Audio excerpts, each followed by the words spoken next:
Gerardo Bongiovanni, muchas gracias por la invitación a la Red Liberal de América Latina, que se encuentra presente en este encuentro Libertad y Democracia. Muchas gracias también al Grupo Libertad y Democracia, a los presidentes de América Latina por estar aquí y por hacernos parte de este evento. Vamos a tener la presentación de estos tres ilustres caballeros y cada uno va a tomar diferente tiempo para hacer su presentación, pero luego vamos a tener una segunda ronda para que ellos puedan comentar sobre los planteamientos que han hecho sus compañeros. Es una conversación acá para terminar de reforzar. Vamos a iniciar con el presidente Felipe Calderón, abogado. En su presidencia fue un hito el inicio de la guerra contra el narcotráfico, así lo recordamos, y eso precisamente se enmarca dentro del tema que hoy tenemos, que es combate, ¿verdad?, al crimen organizado y fortalecimiento a la seguridad ciudadana. Entonces, yo creo que en ese entorno, ¿quién más para conversarnos sobre este tema, presidente? Entonces, tiene usted la palabra.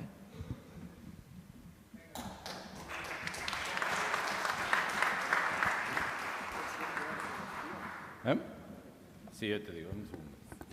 Bien, buenas tardes. Primero que nada, muchas felicidades a todas y a todos ustedes, sobrevivientes de esta extenuante jornada que hemos tenido. Felicidades a quienes han intervenido. Qué gusto saludar a mis colegas expresidentes. Y yo voy a abordar el tema tratando de responder una pregunta que anda por acá, por el Cono Sur. ¿Por qué nos pasa lo que no nos pasaba? Antes no había violencia, antes no había homicidios, antes no había extorsiones. ¿Y por qué? Y así dijimos muchos los mexicanos. Yo voy a tratar de explicar ese por qué, empezando por agradeciendo a la moderadora su presentación. Yo soy abogado, pero también tenía alguna vocación o admiración por los economistas, como Sebastián Piñera. Entonces también estudié una maestría en Economía y otra en Administración Pública por el fervor que yo tengo al servicio público, que no es un tema de los políticos, sino de todos los ciudadanos. Diciendo eso, yo decir que uno de mis grandes fracasos es que yo no pude cambiar esta idea de la guerra contra las drogas o la guerra de Calderón. Es un fracaso mediático, déjeme decirlo así. Es una etiqueta que me pusieron mis adversarios. Y no, mi objetivo no era acabar con las drogas ni era hacer una guerra. Jamás declaré una guerra porque tiene una connotación negativa. La guerra es contra la paz, ¿no? Sin embargo, en política el que le pone nombre a las cosas desgraciadamente es el que gana, y yo si algo perdí fue esa. Así que no es, ni fui yo por lo menos el que acuñó eso. La mía era una pelea por la seguridad de los ciudadanos, en eso estamos de acuerdo. Y la mía era una pelea por el Estado de Derecho, the rule of law, que en términos económicos, como demostró el maestro Robert Barro, colega seguramente de Sebastián en la Universidad de Harvard, hay una correlación directa entre Estado de Derecho y economía y crecimiento económico.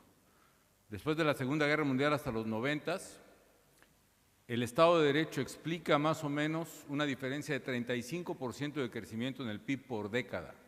Los países que crecen más no son los que tienen más cobre, no son los que tienen más carne, no son los que tienen más petróleo, no son los que tienen más soya. Los países que crecen más son los que tienen más Estado de Derecho. Y dicho, les voy a pedir a los muchachos si pueden poner la presentación, porque voy a tratar de explicar desde mi punto de vista, desde lo que me pasó a mí, qué es lo que está pasando en América Latina y por qué tenemos esa tasa que mencionaba Dionisio del mayor número de muertos y de violencia en todo el mundo. Primero, ¿qué encontré yo a la hora que llegué a la presidencia y qué estoy viendo que está pasando en América Latina? Y lo que está pasando, si quieren usarle palabra drogas, narco, muerte, etcétera, lo que está pasando es lo que tiene que entenderse más allá de todo eso, se llama captura del Estado. Esa es la amenaza a la seguridad nacional. No es el fumar marihuana y no es el asaltar, es la captura del Estado y la voy a explicar. ¿Qué encontré yo cuando llegué a la presidencia? Primero, el crimen organizado se estaba apoderando de pueblos y ciudades, se los estaba comiendo. Antes no pasaba, ahora hasta pasó en México y ahora está pasando en Ecuador y por eso matan a un candidato y estoy seguro que está pasando en Argentina y por eso hay violencia en Rosario y por eso está pasando en muchas partes. El crimen organizado se está apoderando de los pueblos y ciudades. Segundo, Las instituciones, como los conocemos, están carcomidas, así las encontré yo, por la corrupción. Una corrupción que era antes recibir dinero a cambio de pasarse una luz en el semáforo. Cuando esa corrupción es por pasar una tonelada de cocaína en el mismo semáforo, estamos hablando de una dimensión muchísimo mayor. Y tercero, la política de los gobiernos en México y probablemente en otras partes era una política de mirar para el otro lado. Es decir, la recomendación, que mismo recibís, con eso no hay que meterse. Mirar para el otro lado, dejarlos pasar, no pasa nada. Y por otra parte, yo vi dos procesos paralelos que hoy veo en América Latina. Por una parte, uno descendente. Las instituciones de seguridad y justicia están cayendo, están colapsándose rápidamente. Y por otra, el crimen organizado está creciendo arrolladoramente en fuerza, en organización, en dispersión, en comunicación, en tecnología, en influencia, etc. La clave es parar estos procesos y revertir esas flechas. ¿Qué son las circunstancias que había en el 2006, cuando yo entré a la presidencia?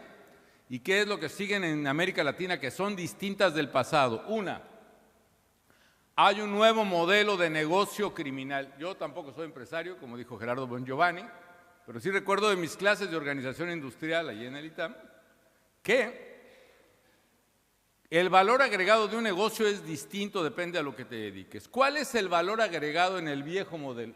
Este nuevo modelo, ojo, también es clave para entender lo que está pasando. Hay una evolución relacionada a las drogas. El viejo modelo, ¿cuál es? El narcotráfico, es decir, literalmente es el tráfico de narcóticos a Estados Unidos. Ese es el viejo modelo. El nuevo modelo, ¿cuál es?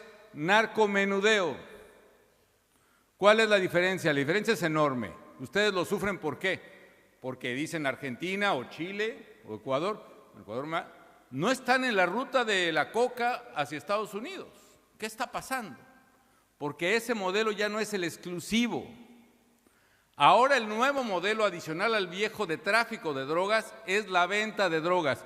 ¿Cuál es la diferencia? Es un poco como exportar toneladas de café de Colombia al mundo a poner Starbucks en todo el mundo. ¿Es el mismo modelo del negocio? Por supuesto que no, puede ser el mismo café, pero el valor agregado es distinto en cada negocio. ¿Dónde está el valor agregado en el narcotráfico? Está en la logística y en el transporte. ¿Cómo transportas una tonelada de cocaína del Amazonas hacia México o de Acapulco a Tucson en Arizona? Y otro va a decir, el valor agregado está en la logística. ¿Cómo meter esa tonelada en un autobús o en un camión, en un doble fondo? Meterlo a la carretera, pasar la frontera, sobornar a un agente americano y entregarlo en Tucson. Logística y transporte, ahí está el valor agregado. Ahora, esa misma tonelada de cocaína, amigas y amigos aficionados a los números, digamos que ustedes las tienen que vender en una ciudad, la misma tonelada en bolsitas de 1 gramo. ¿Cuántas bolsitas tienen que vender? Rápido, ¿tenemos algún voluntario? ¿No? Yo les digo, 1 millón de bolsitas. Y eso, si no cortan, como se dice que es echarle un poquito de harina a la coca, 1 millón de bolsitas. No es lo mismo trasladar una tonelada en paquetes, que es logístico de transporte, a vender 1 millón de bolsitas en las esquinas o en los distribuidores de pizza cada semana o cada mes. El negocio es distinto, entonces la logística es de punto de venta. El concesionario de una franquicia de Starbucks necesita controlar la temperatura del café, si está el pastel de zanahoria en el mostrador, el color del stand, el estado de las sillas, el estado de los baños, el control del punto de venta, cobrar la venta de la droga en el punto de venta. Es el nuevo modelo de negocio y eso hizo cambiar la actuación del crimen organizado. Antes, ¿qué controlaban? La ruta. Antes controlaban o la carretera o donde ponían el barco o donde ponen el submarino. Ahora, ¿qué controlan además de la ruta? Controlan el territorio. ¿Por qué? Porque para colocar la tonelada de café necesitas ir al puerto, pero para vender el Starbucks necesitas un Starbucks en cada colonia, por lo menos del mercado apetecible. Eso implicó una dimensión distinta en la corrupción, en la captura del Estado. Antes necesitabas controlar al policía de la carretera o al agente aduanal. Ahora, ¿qué necesitas controlar? necesitas controlar, poner bajo tu mando al policía de la esquina, lo cual es una dimensión totalmente distinta. El sometimiento de los cuerpos policíacos. Finalmente, tú necesitas personal para el transporte. ¿Cuánto necesitas para meter una tonelada de cocaína de Acapulco a Tucson? Pues un chofer, un ayudante, un vehículo adelante, un vehículo atrás. ¿Qué te gusta? ¿2, 10, 50 personas? ¿Cuánta gente necesitas para vender 1 millón de bolsitas al mes? El número es de decenas de miles de personas. Hoy salió un estudio de que el crimen organizado en México emplea conservadoramente 175,000 personas. Sería como la 5ª empresa más grande del país. Es decir, emplea miles de personas, se mete en la sociedad, captura a la sociedad, ¿no? Antes, y finalmente termino esta larga explicación, esta parte, se sobornaba ¿para qué? Para que no me detengas. A mí lo que me urge es pasar sin ser visto. Ahora, ¿para qué soborno? Ahora no me importa que me detengas, yo quiero quedarme en tu colonia a vender mi droga. Eso cambia totalmente el comportamiento y hay 2 factores que es, yo insistiría en el factor territorial, ¿no? Dios mío. Que se soborna para quedarse, no para pasar, y se soborna para controlar territorio. Este es el nombre del juego, controlar territorios, y por eso hay una violencia que antes no teníamos. Segundo, esta variable, miren, geográficamente es esto, pero la pueden poner en América Latina. Antes era de los Andes, Estados Unidos. Esta es una ruta, la del Pacífico a la izquierda, la del Golfo a la derecha, la de Juárez en medio. Se controla una carretera, y le digo a mis amigos matemáticos y economistas, ¿cuál es la diferencia entre una línea en el mapa y una superficie en el mapa? Es una ecuación diferencial. Es decir, no es lo mismo controlar la carretera, que es esta línea de la orilla, a controlar toda la superficie de la plataforma. Antes se disputaban las rutas, efectivamente, pero ahora se disputan los territorios. Ese es el gran problema de la violencia. Y son tendencias monopólicas de este negocio que hace que la disputa por una ciudad es feroz. Y no se trata de quitar y eliminar al dealer del otro equipo, sino se trata de matarlo. Y no solo matarlo, sino cortarle la cabeza y ponerla a la entrada del pueblo para que digan, este es mi territorio. Por eso la violencia que estamos viendo hoy. Esta lucha y la disputa territorial es precisamente lo que está generando la violencia. Una debilidad institucional que ya mencioné. Hay otro factor, entre otras, que es cuando empiezan las matanzas de escolares en Estados Unidos, el presidente Clinton establece la Assault Weapons Ban, una ley que prohibía la venta de armas de repetición, las ametralladoras de ráfaga, los misiles, lanzamisiles, las granadas. 10 años después, en 2004, para empezar 2005, yo entré en 2006, se elimina esa prohibición y en Estados Unidos nadie hace nada por prorrogarla. ¿Por qué? Porque tanto republicanos como demócratas tienen campañas financiadas por el National Rifle Association, ¿no? Como dijo alguna película de John Reed, cuando le preguntan a un héroe de la Primera Guerra Mundial, y díganos por favor en un gran banquete de smoking, etcétera, ¿cuál es la razón de la lucha y de esta guerra? Y se para, abandona su platillo de más gana y dice, bueno, sí señor, la razón de esta guerra es el lucro. Gracias. Y se sienta.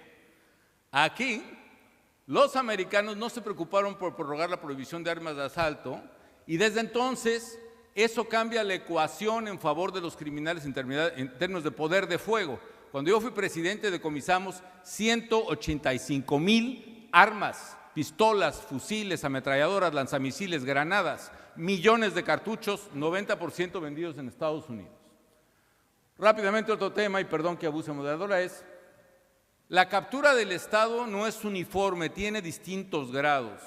Primer grado, el grado predatorio, la etapa predatoria. ¿Cuál es? Donde el crimen organizado se dedica a actividades marginales a la sociedad y al gobierno. Vende droga en alguna esquina, a oscuras en un callejón, controla trabajadoras sexuales en una calle o en un antro, etcétera. Pero es fuera del Estado, tiene una incidencia marginal y se dedica a actividades ilegales, perdón, doble ahí. Es decir, pero aún la policía local puede controlar esa actividad y no hay un desorden social. Segunda etapa parasitaria, ya empieza a infiltrar áreas institucionales, ya soborna a un comandante en un sector de la ciudad, ya tiene controlado a un inspector. Y entonces no solo realiza sus propias actividades ilegales, sino extorsiona las actividades ilegales de otros. Es decir, yo soy el dueño de la plaza, si tú quieres controlar prostitución, me vas a pagar a mí. Si tú quieres vender droga aquí, véndela, pero me vas a pagar a mí. Si tú vendes gasolina robada, el huachicol en México, me pagas. Si tú controlas inmigrantes de Estados Unidos, llévatelos, pero me pagas. ¿Por qué actividades ilegales? Porque en el mercado ilegal la víctima no tiene cómo defenderse, ¿no? Si tú te dedicas a vender robado y alguien te pide dinero con la amenaza de golpearte o matarte, no vas a ir a la policía, ¿no? Las pobres muchachas que trabajan en la calle, ¿por qué llegan a extorsionarlas los criminales? Porque ella no puede ir a la policía diciéndole que me está pidiendo dinero un señor que se lo dé bajo amenaza. Digo, señorita, usted no puede hacer su trabajo en la calle. Ella no tiene opción. Por eso el crimen organizado en esta etapa extorsiona a otros criminales y es exitoso en eso. Y la tercera etapa, desgraciadamente, cuando se le deja crecer, porque esto es como un virus, una bacteria, que si no le pones la penicilina a tiempo, se va y se va y se va hasta que te acaba. La tercera es la etapa simbiótica, es decir, donde el crimen controla las instituciones de justicia. Ya no es distinguible del Estado, es el Estado. Por eso los gobiernos populistas que combatimos se identifican tanto con el crimen organizado, les conviene. Son ellos. Les ayudan a ganar elecciones, les ayudan a reprimir disidentes. No es la policía de Chávez la que mata a los venezolanos. Son grupos civiles armados los que matan venezolanos. No es el gobierno de López Obrador el que mata a los 47 periodistas que han muerto este sexenio. Es el crimen organizado que ha matado 47 periodistas en este sexenio. No es el gobierno el que desaparece a 120,000 personas, es el crimen organizado que ha desaparecido 120,000 personas. Es decir, el problema es cuando tú vas a denunciar a la comisaría un delito y antes de que salgas te están hablando, óyeme, tú te comprometiste a no soplar y fuiste a denunciar, te vas, tú y tu familia van a pagar esto. En fin, termino rápidamente, este es el resumen. La clave de lo que está pasando en América Latina que pasó en México. Hay un cambio de modelo de narcotráfico a narcotráfico y narcomenudeo. Eso mete una variable que no teníamos antes, control territorial sobre zonas de consumo y mercado. Por eso ahora están en juego países y zonas que antes no estaban, porque son zonas de consumo, aunque no son zonas de tránsito. Eso provoca la disputa violenta que son los homicidios que estamos viendo, que además hace que si el Estado no se defiende y no ataca a los criminales, provoca la captura del Estado.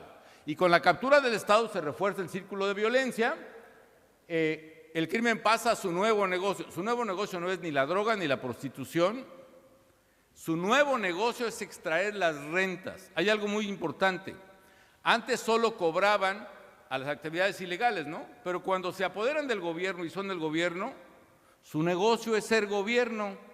Su negocio es cobrar impuestos. Por eso llega un momento en que extorsionan no al que vende gasolina robada, sino al que vende gasolina legal y paga impuestos. No al que vende droga que está prohibida, sino al que vende limones, al que vende aguacates, al que vende carne. Le cobran porque es el nuevo Estado. Genera una impunidad, o sea, ¿por qué la ley funciona en un país? Mientras psicológicamente la comunidad tenga la amenaza creíble de que el que rompa la ley va a ser castigado, funciona el Estado.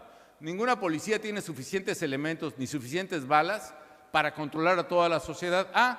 Pero toda la sociedad cree que si rompe la ley va a ser castigado, ¿no? Cuando se llega a este nivel de impunidad, se rompe la amenaza creíble y se vuelve un caos. Finalmente lo que hicimos son 3 ejes, los voy a dejar ahí.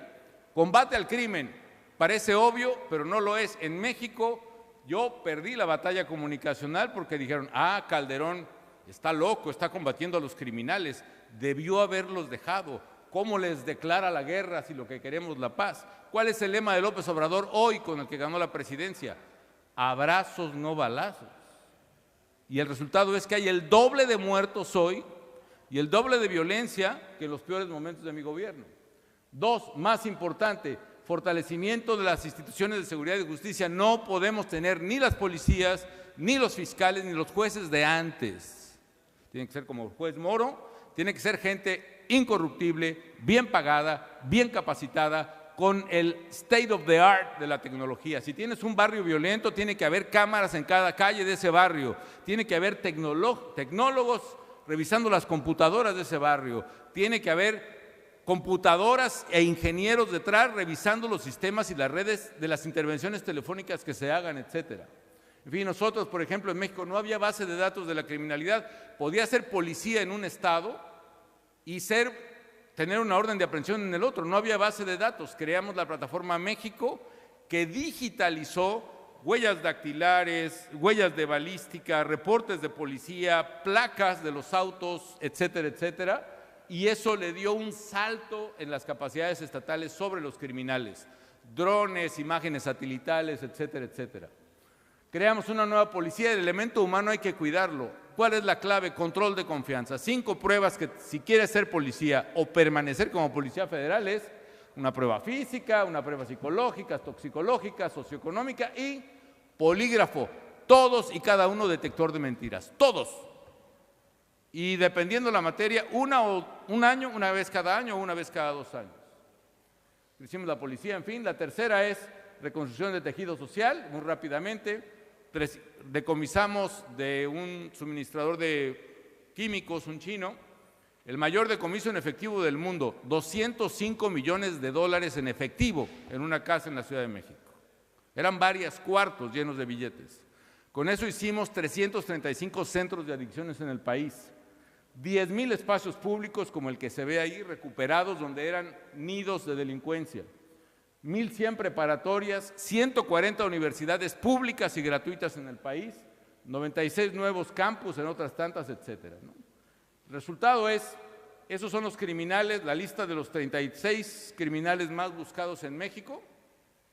Al inicio de mi gobierno, ustedes pueden ver al final, en negro, cuáles fueron detenidos y algunos abatidos en la captura, casi todos. Y la unidad de inteligencia que creamos especial, totalmente aisladas en la Marina y en la Policía, capturaron 2 años después a muchos de los restantes, bueno, ya no están ahí.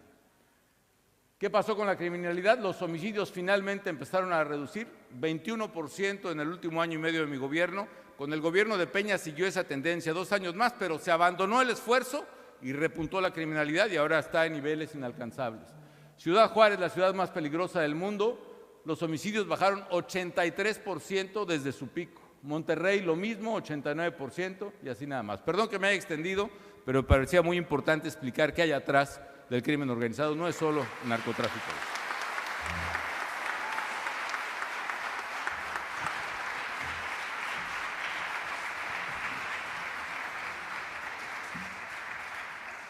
Muchísimas gracias, presidente. Se vio la cara de todo el auditorio, estaba todo el mundo mirándole fijamente.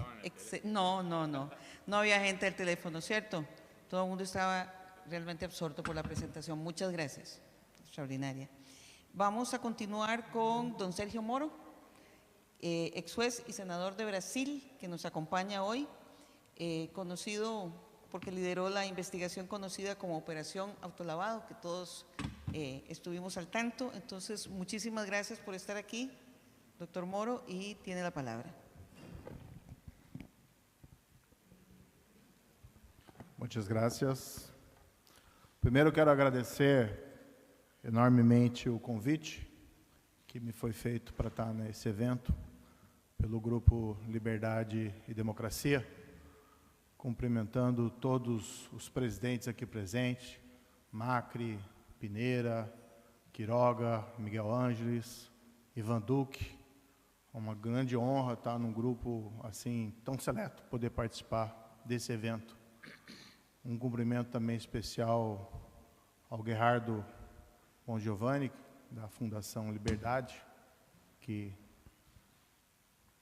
preparou também esse evento. Segunda vez que eu tive a oportunidade de estar aqui na Argentina, falando nesse momento tão especial, que não sabemos exatamente o que vai acontecer nas eleições em outubro, mas sabemos que se vai o kirchnerismo, né, que fez tão mal para esse país, e dar uma oportunidade para esse país poder retomar aí o seu caminho.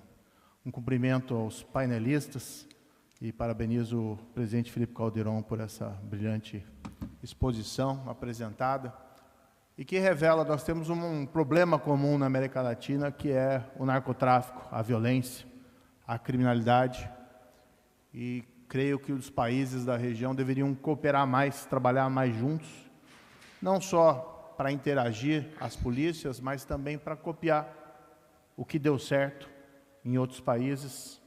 E o México, na sua gestão, é um grande exemplo de uma luta importante contra o narcotráfico. Eu quero fazer um cumprimento especial aqui à delegação brasileira.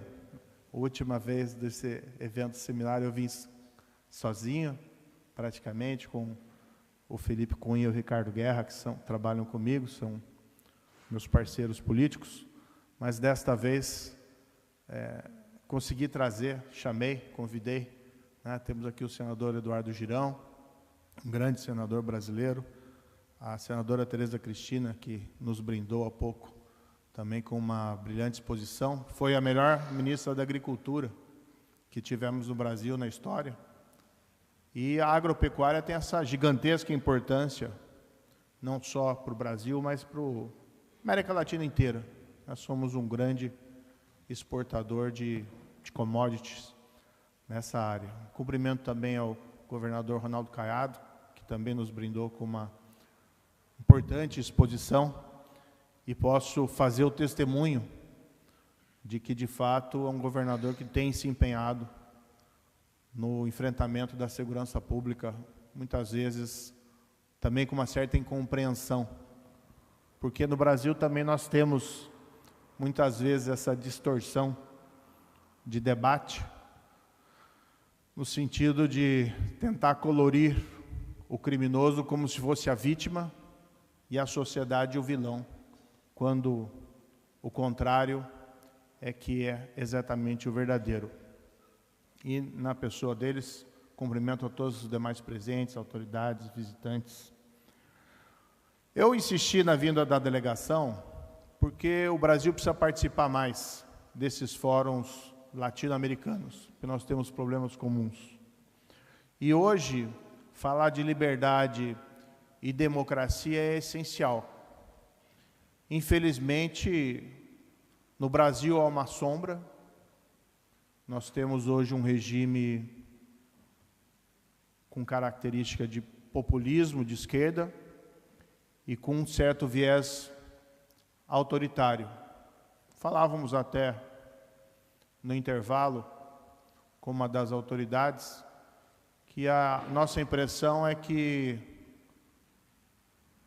o presidente Lula veio pior do que esteve nos outros mandatos. Tem uma frase famosa que é muito utilizada, que é uma referência aos Bourbons, logo depois da Revolução Francesa, quando houve a restauração, que eles voltaram ao trono e não exatamente fizeram um bom governo depois da devolução ao trono, tanto assim que teve a outra revolução logo ali em 1848, mas se dizia que os Bourbons não tinham aprendido nada, mas também não tinham esquecido nada. E é isso que a gente vê hoje no governo Lula no Brasil. Um presidente que tem se aproximado das autocracias a nível internacional, que tem virado as costas às democracias ocidentais, recebeu com honras, para nossa vergonha dos brasileiros, Nicolás Maduro, inclusive chegando a mencionar que a Venezuela era uma democracia, que não tinha problemas de narrativas, pura e simplesmente. Um presidente que recentemente declarou que receberia de bom grado o Vladimir Putin no Brasil e que não cumpriria o mandado de prisão emitido pelo Tribunal Penal Internacional. Eu acredito que o Brasil, assim como nós todos da América Latina, nós não somos polícia do mundo, então não temos o dever de vigiar todos os países do mundo e pleitear a democracia. Mas aqui na América Latina nós temos um dever de nos autoajudarmos. Nessa linha, fizemos recentemente no Senado Federal uma audiência virtual, infelizmente, com a Marina Cunha Machado, que ela não podia vir pessoalmente, mas fizemos uma audiência para jogar uma luz ali no Brasil, mais uma vez lembrar do ocaso da democracia na Venezuela.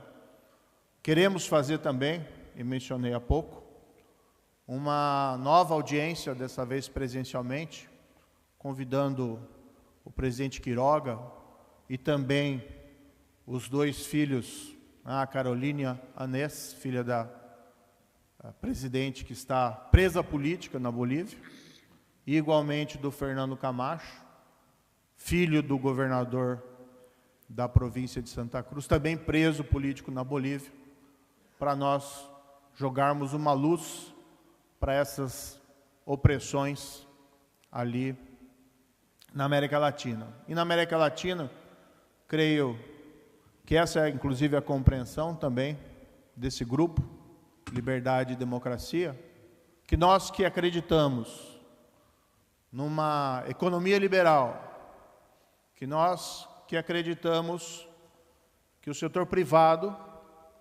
é o melhor motor do desenvolvimento econômico, muito embora ele tenha falhas e precise também nós tratarmos da solidariedade, nós que acreditamos na liberdade como indissociável da democracia, nós precisamos nos auto-ajudar, porque as instituições da América Latina, infelizmente, e num cenário internacional desafiador, que talvez tenhamos uma nova Guerra Fria, como bem colocou aqui o presidente Duque, com um perfil diferente, mas talvez uma nova Guerra Fria, as instituições da América Latina têm se mostrado frágeis e nem sempre suficientes para conter abusos.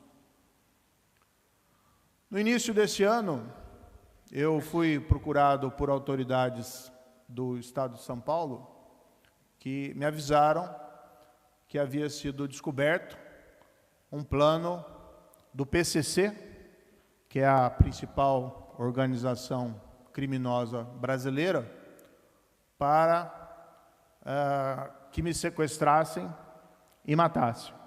Infelizmente, também envolvendo a minha querida esposa aqui presente, deputada Rosângela Moro, que também tem sido uma guerreira e parte dessa nossa delegação brasileira.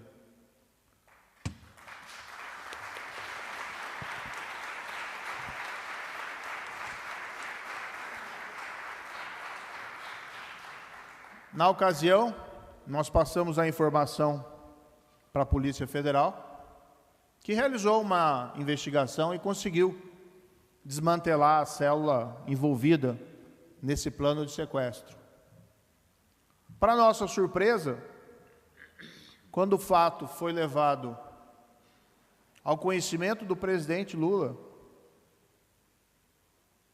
o plano foi descoberto na quarta-feira, a quadrilha foi presa, que estava encarregada do sequestro, numa quarta-feira.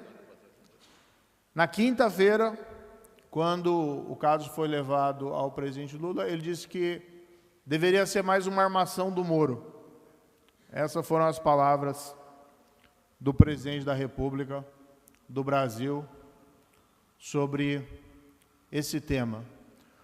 Mas, embora nós saibamos que o narcotráfico na América Latina ele é bastante forte e violento, embora nós saibamos que vários ex-presidentes aqui certamente já receberam ameaças, né, do crime organizado e tiveram que tomar medidas de proteção, nós não tínhamos no Brasil, e aqui os meus pares podem eventualmente me corrigir, nós não tínhamos na história do Brasil um relato de o narcotráfico ameaçando um senador da República.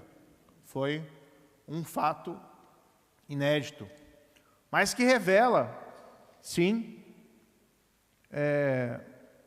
que talvez o narcotráfico esteja ficando cada vez mais poderoso também no Brasil e que tenha se sentido, também em decorrência do ambiente político, à vontade para realizar esse tipo de ameaça.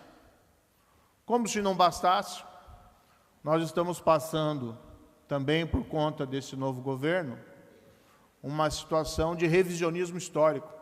Falávamos com o presidente Quiroga, que lembrou uma frase lapidar do George Orwell, que o objetivo não é só escrever o presente e o futuro, mas também reescrever o passado.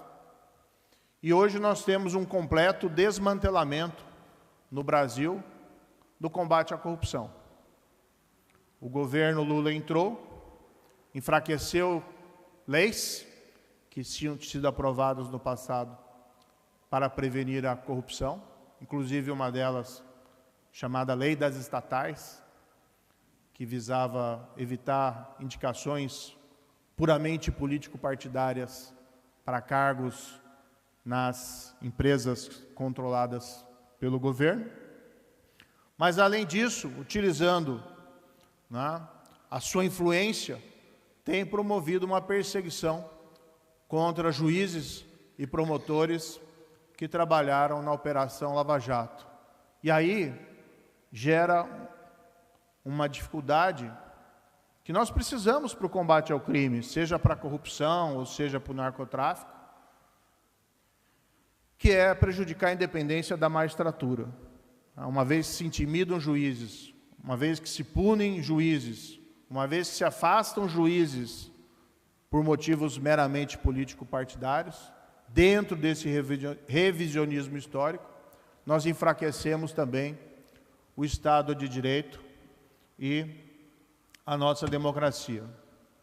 Eu não tenho dúvidas de que nós vamos assistir, apesar dos esforços de governadores como Ronaldo Caiado, que nós vamos assistir um avanço das gangues e das organizações criminosas do Brasil nos próximos anos. Isso, no fundo, nós já vimos no passado, quando do primeiro governo Lula, que começou em 2002, o Brasil tinha uma taxa enorme de assassinatos por ano, de 49 mil assassinatos por ano. Talvez, na época, uma das maiores da América Latina, se não a maior. Quando o governo do PT deixou o poder, isso em 2016, no ano seguinte, ou todo esse período do governo do PT, nós tivemos um crescimento do índice de assassinatos. Chegando em 2017, que é o ano seguinte à saída do governo do PT, 67 mil assassinatos ao ano. E foi algo interessante, quase como um relógio. Em 2018, caiu 13% o número de assassinatos no Brasil. No ano seguinte, em 2019, que foi o ano da minha gestão como ministro da Justiça, caíram 22%. Números que não foram, eram números que nós coletávamos dos estados, números que passaram nos testes, não tem nenhuma manipulação em relação a isso. E nós chegamos naquele ano de 2019 com uma taxa em torno de 42 mil assassinatos por ano. Ainda muito grande, muito elevada, mas muito abaixo dos 67 mil dos anos do governo do PT. Desde então, essa taxa tem caído, mas em percentuais não tão expressivos, e hoje está em torno, mais ou menos, de 40 mil por ano, que ainda é muito elevado. Eu compartilho aqui o entendimento do presidente Felipe Calderon, que O que funciona no combate da criminalidade é uma mistura entre rigor no combate ao criminoso. É preciso ter polícia preventiva, é importante ter polícia que investigue e retire o criminoso das ruas. Prender o criminoso funciona assim. Tá? Muitas vezes na América Latina se tem um discurso um pouco diferente, em crítica de um suposto encarceramento excessivo, mas muitas vezes esquecendo que acaba sendo uma resposta necessária à prática de crimes graves. E o que funciona é o rigor combinado com política social. Sim, temos um problema sério de desigualdade. Temos um problema sério relacionado aos nossos jovens que precisam ter ocupação, seja de estudo ou seja de lazer, para ficar longe desse mundo do crime e do próprio mundo das drogas. Mas o fato é que nós não podemos pretender resolver o problema da criminalidade somente com um ou com outro. E esse muitas vezes tem sido o grande erro de governos populistas na esquerda, que dão uma ênfase à política social, que é importante, mas se esquecem também a necessidade de se desmantelar as gangues, de se prender os criminosos, de proteger a sociedade e, inclusive, os mais vulneráveis, que são aqueles, muitas vezes, nas periferias das grandes cidades, as grandes vítimas desse crime. Relaciono a questão do combate do narcotráfico, podemos chamar de narcopopulismo, podemos chamar também de cleptopopulismo, mas identifico essa luta com a luta pela liberdade e pela democracia. Daí a importância que nós trabalhemos em conjuntos. Aqui nós temos mentes brilhantes, pessoas de grande experiência, seja no serviço público, seja no setor privado, e com as ideias, a meu ver, que são corretas. Nós temos que apostar no indivíduo. E a melhor maneira de se apostar no indivíduo é apostar na liberdade. É potencializar as liberdades. Fornecer oportunidades. E não, como alguns populismos autoritários pretendem, tornar o indivíduo um escravo. Submeter as instituições ao jugo do poder político partidário. Eu, particularmente, estou pronto para unir os meus esforços e o meu trabalho a esse grupo, para que nós possamos defender a liberdade e a democracia na América Latina. Muito obrigado.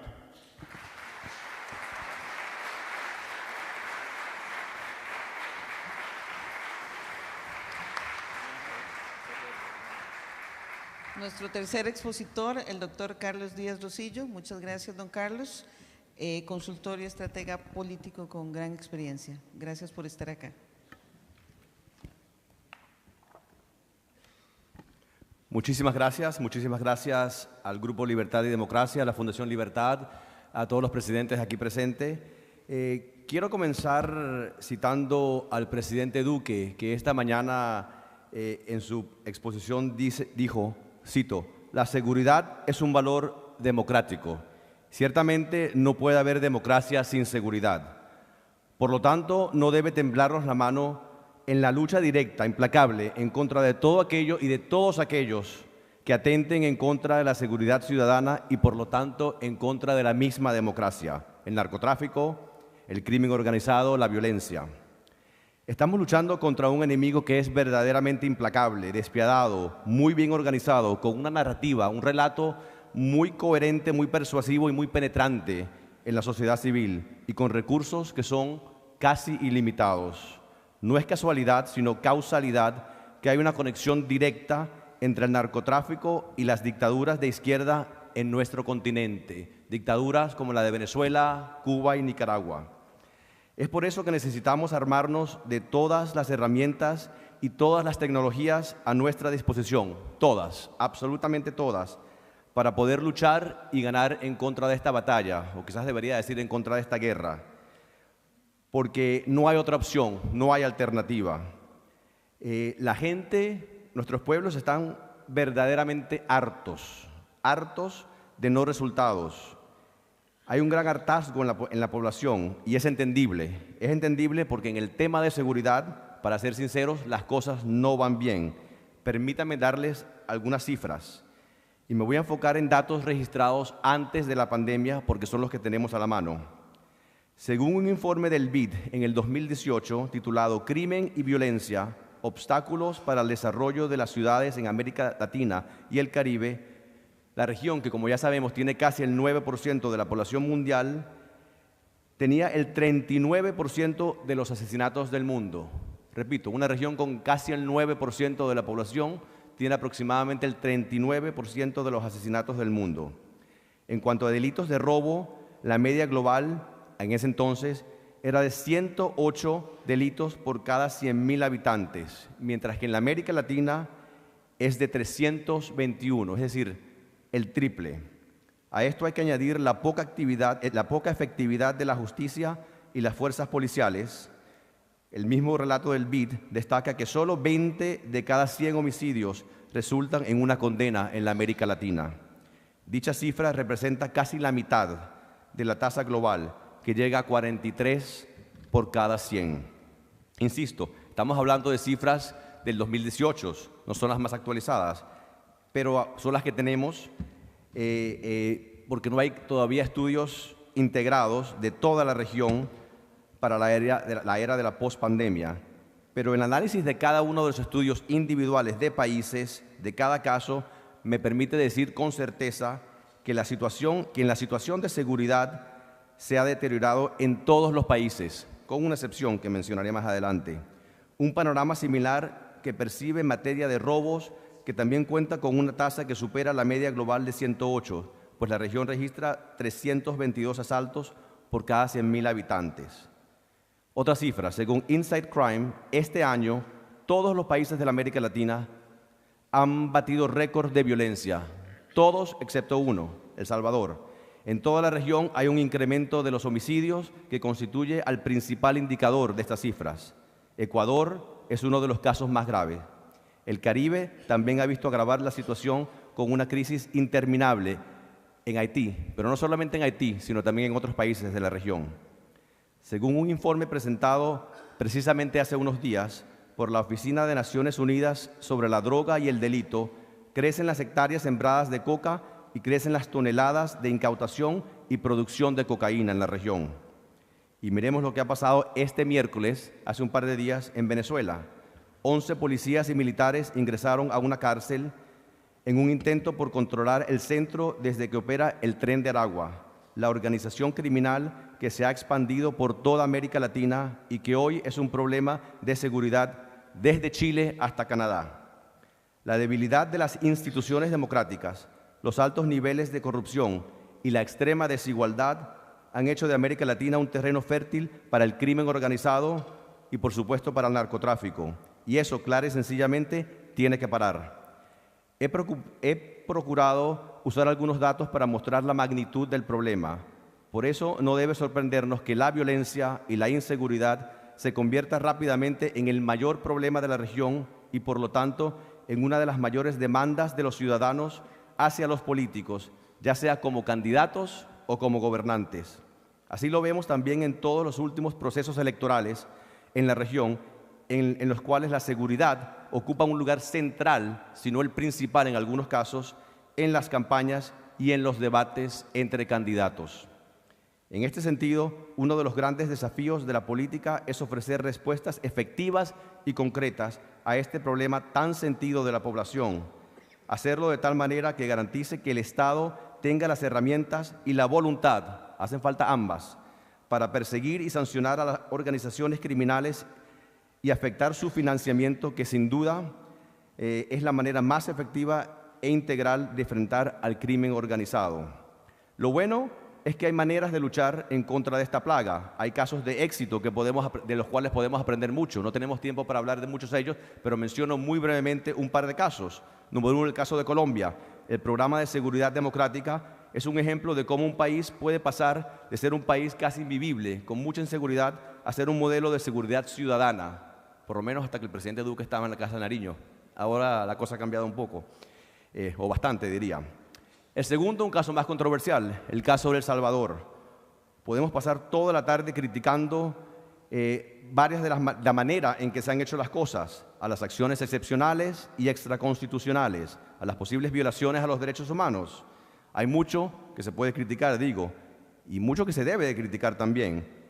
Pero ese no es el propósito de este panel. Para el tema en que sí nos estamos enfocando, que es el tema de seguridad, no hay duda que han habido grandes logros y grandes resultados. No estamos aquí, repito, para criticar o para alabar la labor de ningún jefe de Estado, pero sí creo que es importante aprender de cada caso y ver cuáles son los resultados y ver por qué, en este caso, el presidente Bukele goza de un 90% de la aprobación de su pueblo. Yo creo que el punto es que la seguridad es un tema esencial para la ciudadanía y dar resultados concretos es también esencial para la ciudadanía y para la democracia.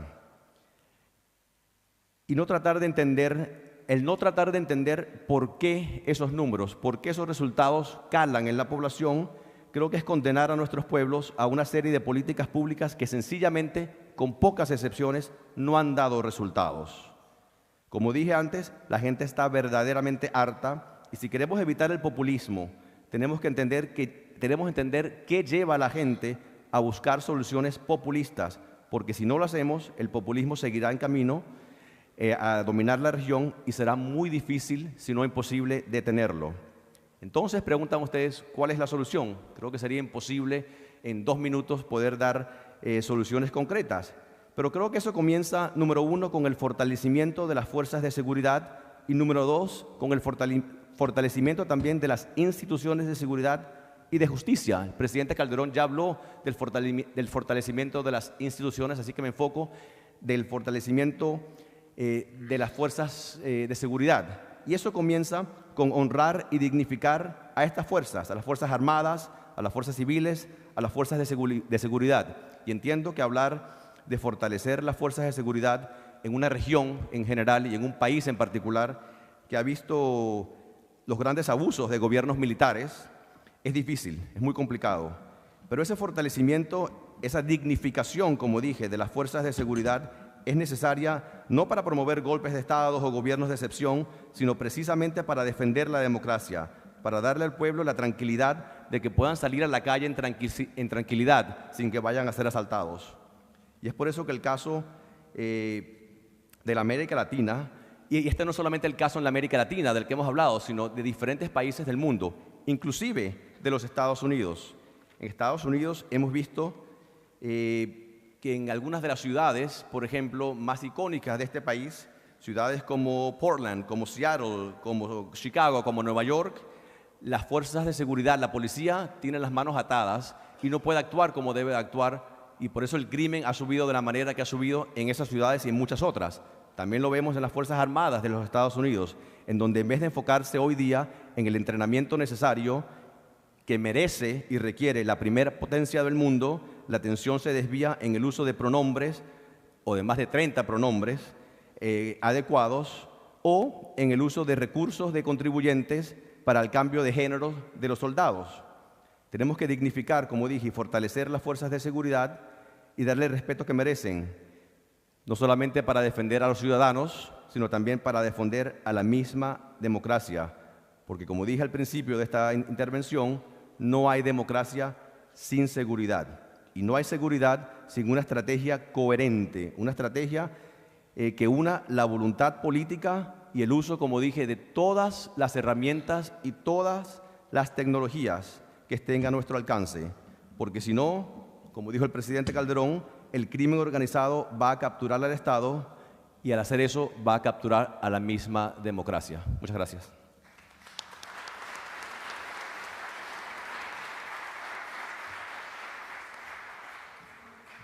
Muchísimas gracias. Vamos a tener, como había indicado, una segunda ronda tomando algunos de los elementos que los tres expositores han planteado. Y como parte, como vicepresidente de la Red Liberal de América Latina, quisiera agregar, nosotros agrupamos partidos políticos liberales y think tanks liberales. Y los partidos políticos siempre nos indican que, como bien decía el doctor, el desafío es ofrecer esas respuestas a los ciudadanos. Y no lo hemos logrado. En las campañas electorales no llegamos y además no hemos hecho propuestas concretas. Parecería que es que no tenemos el diagnóstico claro, lo cual no puede ser porque aquí ustedes han presentado la situación de manera muy didáctica, pero ¿cuáles serían entonces las formas para que desde el punto de vista de quienes están aspirando al poder a través de los partidos pudiéramos plantear verdaderamente esa oferta que satisfaga las demandas de los ciudadanos y que resuelva o que contribuya a la resolución de estos problemas, de este problema que es profundo? Le doy la palabra al presidente Calderón, que lo hizo. Entonces, ¿cómo lo haríamos ahora? Me encantó el antes y el ahora. ¿Cómo lo hacemos ahora? Con la complejidad que usted mismo planteó, presidente. Pues como dijo el filósofo de Güemes, pues quién sabe, ¿no? Mira, parte del problema es que tenemos en el lado, en este lado de la sociedad y de la política, tenemos un problema comunicacional gravísimo. Y no sabemos transmitir nuestros éxitos. Yo no sé si es un sentimiento de culpa que viene en nuestra educación religiosa o no sé qué rayos, pero nunca nos sentimos capaces de estar orgullosos de lo que hacemos. Yo, la verdad, a final de cuentas, fue una etapa muy dura que me tocó vivir, una descomposición acelerada de la sociedad mexicana y de la corrupción y del avance del crimen organizado, que logramos revirar. Ya no comenté, pero al final yo vi esos procesos y revertimos las flechas. Las instituciones se estaban fortaleciendo de seguridad y justicia y el crimen organizado se estaba totalmente deteriorando. Capturamos ahí, como decían las gráficas, 28 de los 36 más buscados y otros 6 más fueron capturados por los grupos de élite que nosotros formamos después, o sea, desmantelados los famosos cárteles que vienen, se crean otros. ¿Qué pasa? Nunca supimos explicar de qué se trataba, que era un tema de legalidad y de protección de los ciudadanos. Entramos en el juego de nuestros opositores, que era, por ejemplo, este término de guerra, yo veo que tiene más popularidad fuera de México que en México, ¿no? Pero el término de guerra terminó entrando mediáticamente con una connotación negativa. Calderón puso la guerra, que es la que nos tiene así. Y como nosotros queremos la paz, pues entonces el equivocado es él, ¿no? Por eso es importante, decía Carlos Castillo, en paz descanse, que el que le pone nombre a las cosas es el que gana, ¿no? Entonces, mediáticamente somos un desastre. Yo mismo perdí el apoyo de mi propio partido, el PAN. ¿Por qué razón? Porque tenemos el hábito en este lado de la política de usar, de aprender y de obedecer el lenguaje mediático que nos imponen los contrarios. Hace rato que hablabas de lo políticamente correcto, no voy a meter en ese debate, pero lo políticamente correcto siempre viene de la izquierda. Lo que digan ellos es lo correcto. Entonces, el PAN llegó un momento en que le dio vergüenza defender a su propio gobierno. Le dio vergüenza sostener que había que combatir a la criminalidad. Le dio vergüenza decir que a los criminales se les combate y a la sociedad se les defiende. Yo salí de la presidencia con un 68% de aprobación, en buena parte, por muchas razones yo creo, pero 68% de acuerdo con las encuestas de Reforma. Y sin embargo, la candidatura del PAN a la presidencia en 2012 hizo una campaña basada en el cambio, basada en que iba a ser una presidencia diferente a la mía, basada en que iba a tener otra estrategia de seguridad. Y claro, pues así nos fue, ¿no? Entonces, yo creo que hay que hacer un recuento, como bien decías, de las cosas que sí han funcionado. Ahora que mencionas el tema de El Salvador, vale la pena reflexionarlo. ¿Qué es lo que funciona? Yo creo que lo que funciona es el enforcement, el cumplimiento de la ley. Ojo con esta distinción, la mano firme hacia los criminales. que es distinta de la mano dura. ¿Cuál es la distinción que yo hago? La mano dura es la que está diciendo él, que es una mano que no toma en cuenta derechos humanos, que sí violenta a la gente, que sí mete a la cárcel a muchos inocentes, ¿no? ¿Cuál es una manera en que podemos juzgar lo de Bukele? Imaginen que Bukele forma parte de los populistas, ¿no? ¿Qué pasaría si Ortega, si Chávez? Pues lo que están haciendo ellos es exactamente eso, es ignorar todo derecho humano, es ignorar todo proceso legal. ¿Sí me explico? Por eso es importante que sí se debe diferenciar entre mano dura y mano firme. Tercero, la política tiene que ser superintegral, pero yo sí creo que no debemos sentir vergüenza de las cosas que hemos hecho bien, recogerlas, marcarlas en un discurso, en una narrativa eficaz y ofrecerle a la gente seguridad. Hace rato comentaba uno de los muchachos que están apoyando el problema que viven en Rosario, en Argentina, ¿no? Y dice, bueno, aquí antes de, y voy a citar lo que decía, creo que era Juan Manuel o algo, más que utilizar, parafraseo lo que dijo, más que utilizar palabras labiosas, como decimos los mexicanos, ¿no?, rebuscadas, políticamente correctas, ¿no?, yo quiero que la presidenta Bullrich entre a Rosario con un tanque, ¿no? Y es lo que creo que hay que decirlo con toda claridad, no un tanque, pero sí la gente está pidiendo orden, está pidiendo seguridad. Y el crimen organizado tiene capacidades mediáticas, balísticas, tecnológicas y económicas muy superiores a lo que tenía hace 10 años. Nosotros tenemos que escalar varias veces hacia arriba las capacidades del Estado sin perder la confiabilidad, la honestidad y el compromiso de las fuerzas del orden. Estoy de acuerdo que hay que fortalecerlas y llevarlas a tener las policías, los ministerios públicos, los fiscales y los jueces que requiere América Latina en el siglo XXI. A mí me decían este argumento, y con eso termino, perdón por el abuso.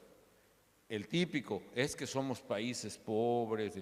Yo una vez propuse que el método de control de confianza, básicamente el polígrafo, que era la gran discusión, se aplicara obligatoriamente, no solo en mi corporación federal, que era pequeña e inicial, la Policía Federal que creamos, sino que fuera obligatoria en cada estado, en cada provincia de México. Los gobernadores, la mayoría del PRI entonces, incluso algunos nuestros, como yo jugaba democráticamente, era un presidente de minoría, reunía como manda la Constitución cada 6 meses a todos los gobernadores en el Consejo de Seguridad y se hicieron un complotito, ¿no? Entonces, como las resoluciones tienen que aprobarse por consenso, tenían que aprobar esto de que hubiera control de confianza en las policías. Entonces se reúnen y empiezan su discursito de, oigan, yo admiro la valentía del presidente Calderón de estar enfrentando a los criminales con determinación, pero también hay que decir que aquí en México pues somos pobres, no tenemos recursos, tenemos nuestra propia cultura, nuestra idiosincrasia y así, ya por poco saca las piñatas y las posadas y las quesadillas. Y dice otro, yo quiero secundar lo que dice el gobernador, no podemos implementar eso del control de confianza, porque yo ya estoy empezando a hacerlo y la mayoría está reprobando y se van a ir, si los tengo que correr, se van a ir con el crimen. Le digo, gobernador, no se equivoque, ¿no? Si sus policías están reprobando el control de confianza y el polígrafo, no se van a ir con el crimen, ya están con el crimen, con la diferencia que tienen nuestras armas, nuestras patrullas, nuestra información. Es decir, tenemos al zorro en el corral de las gallinas. Y segundo, gobernador, no le acepto que diga que es ingenuo, que ignoro los problemas de México y que es ingenuo poner, porque decía, Calderón quiere que tengamos policías como en Suiza, y eso no se puede.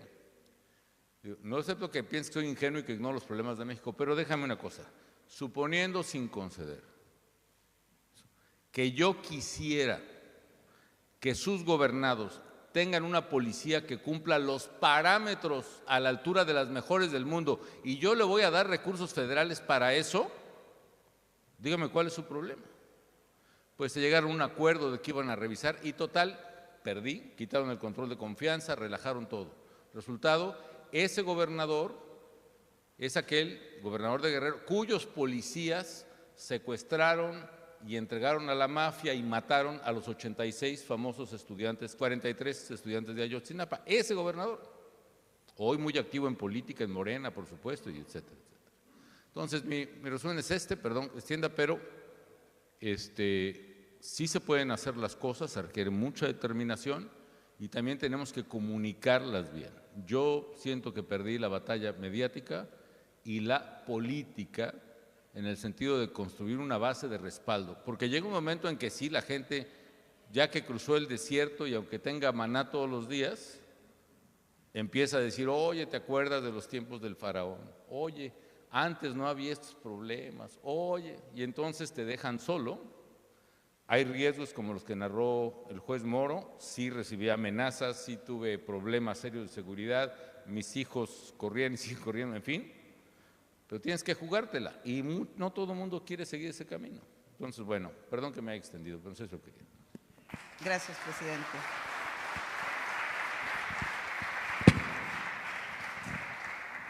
El juez Moro.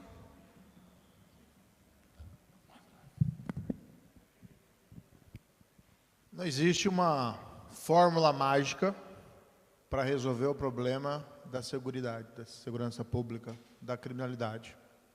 É um trabalho que leva tempo, mas nós sabemos de vários países que tiveram sérios índices de criminalidade elevada e que conseguiram reduzi-lo. O que nós não podemos é partir do pressuposto que é um problema insolúvel. Se nós ficamos com o problema insolúvel, ele tende a se agravar. O que funciona? Precisa desmantelar as quadrilhas, as gangues, o crime organizado.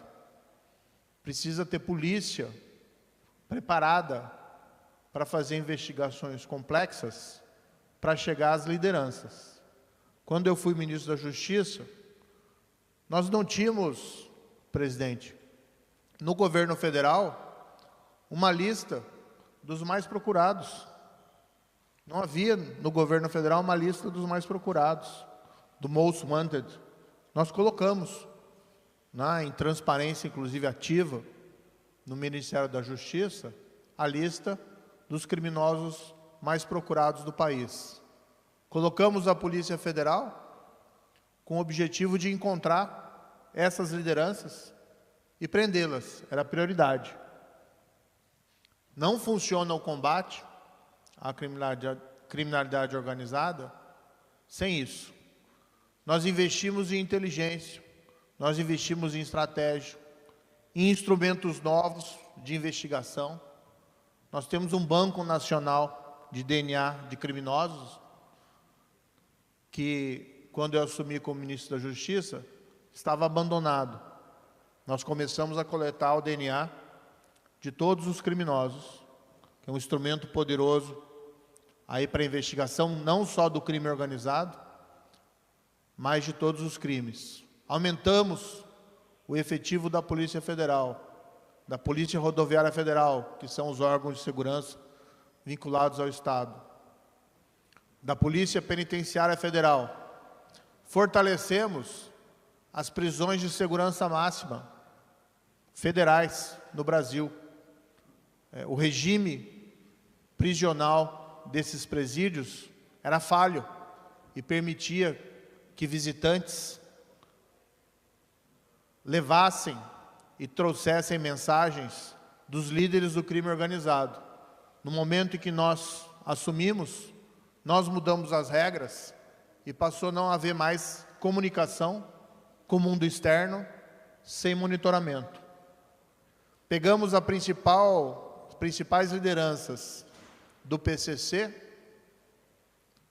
que é a maior organização criminosa do Brasil, que estavam presos em presídios estaduais em São Paulo e transferimos para os presídios federais de segurança máxima. Foi no segundo mês do governo. E isso impactou a capacidade deles de continuarem comandando crimes. Os presídios federais brasileiros têm como modelo as Supermax, norte-americanas. nós dobramos praticamente a apreensão de drogas.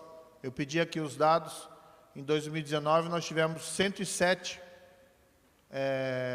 toneladas de cocaína apreendidas, que deve ser um número modesto, comparativamente com Bolívia, Colômbia e México, mas foi o dobro de 2 anos anteriores. E nós investimos naquilo que também é muito importante, que é o confisco, né, o comício dos bens vinculados ao crime para coibir lavagem de dinheiro. E o que é importante, e aqui eu endosso as palavras do presidente Felipe Calderón, é a comunicação, o discurso. Porque existe um erro que é comum por parte do populismo de esquerda, aqui da América Latina, de identificar o problema da criminalidade com um problema social. Vincular a pobreza à criminalidade. Ora, esse tipo de teoria não explica o crime de colarinho branco, para começo de conversa. Mas, no fundo, esse discurso muitas vezes é utilizado para se esquecer a política de segurança. Política social na América Latina, ela é necessária, porque tem o problema da desigualdade, porque tem o problema da pobreza. E o melhor jeito é resolver com oportunidades econômicas, mas também com projetos sociais robustos. Mas não elimina a necessidade de se ter política de segurança. E mais uma vez concordando aqui com o ilustre presidente, firmeza, né, com respeito sim aos direitos humanos, direitos fundamentais, construindo instituições sólidas, cortes de justiça imparciais, que funcionem com aplicação da lei efetiva, justa e efetiva, sem prejuízo de política social para resolver o problema da desigualdade. O grande erro é quando se identifica como solução para a criminalidade apenas políticas sociais. No Brasil, nós estamos agora num momento um pouco enfrentando uma controvérsia, porque o nosso Supremo Tribunal Federal avança num julgamento no qual quer descriminalizar a posse de droga em pequenas quantidades. Tem os seus argumentos, no sentido de se evitar a prisão de consumidores e pequenos traficantes. No fundo, a lei brasileira já não pune com prisão o consumo de drogas, mas o traficante em qualquer quantidade é punido. O que nós temos dito lá no Congresso é que, no entanto, que essa questão é uma questão que pertence ao Congresso. Cabe ao Congresso decidir e não aos tribunais e às Cortes de Justiça. Mas, de certa maneira, a meu ver, essa decisão está vinculada a essa ideia mais ampla de enfraquecimento da segurança pública. Espero que o Supremo brasileiro, que a gente respeite, não enverede por esse caminho, porque é um caminho que vai fragilizar a segurança pública no Brasil. Então, o que funciona? Não tem fórmula mágica, mas dedicação, esforço, investimento e Estado de Direito firme fazem diferença.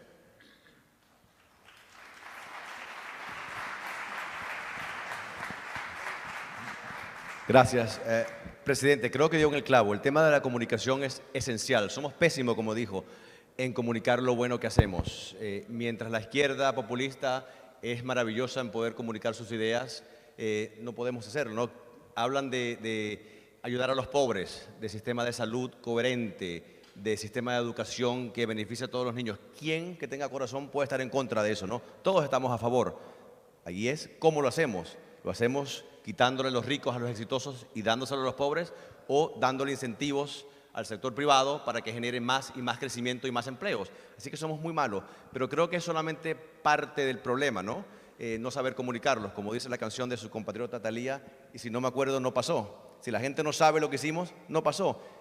Pero también tiene que ir unido al financiamiento de esas buenas políticas públicas, meterle plata, meterle dinero para poder implementarlas bien. Así que creo que es un paquete que incluye el buen diseño de la política pública, y todos los presidentes aquí presentes tuvieron muchísimas políticas públicas bien diseñadas, coherentes, las adecuadas, pero eso tiene que ir acompañado con la plata, con el dinero para implementarlas, con los recursos necesarios, y número 3, con el plan de comunicación para que todos se enteren de lo bien que se está haciendo y de la gestión positiva de cada uno de los gobiernos de nuestro lado.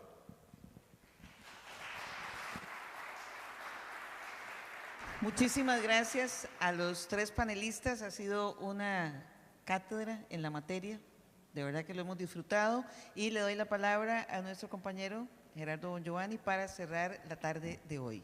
Bueno, muchas gracias Marielos, gracias Sergio, gracias Felipe, gracias Carlos, gracias a todos por acompañarnos y también a todas las personas que están mirando, siguiendo este Zoom por streaming en el canal de YouTube del Grupo Libertad y Democracia y el de la Fundación Libertad. Muchas gracias, damos por finalizada esta sesión, nos vemos mañana a 9:30, no traigan corbata mañana, por favor. Gracias.